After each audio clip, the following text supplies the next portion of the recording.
Welcome to Man Does Tech, where I solve the problems you didn't even know you had. You start by ensuring Bgmi is updated and you have the currency or coupon needed. This saves time and prevents errors. Once done, open the game and go straight to the Events or Shop tab where themes appear. You should also check your inventory to confirm space and item limits because themes often attach to character slots. Make sure you're logged into the right account so purchases apply correctly. Then proceed to view available background themes.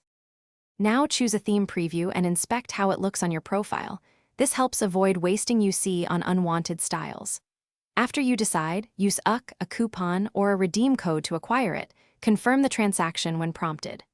Once purchased, navigate to Inventory, open Customization, select Background, and apply the new theme to your profile or lobby.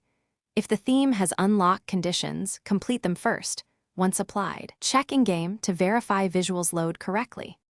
Finish by restarting Bgmi after applying the theme so assets load cleanly. This often resolves missing visuals.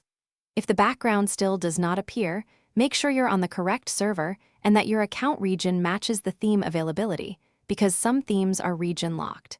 If problems persist, collect your purchase receipt or screenshots and contact customer support. They can restore items. One quick troubleshooting tip: clear the game cache in settings before relaunching to force asset reloads and reduce display errors. Thanks for watching. If you found this helpful, don't forget to like and subscribe.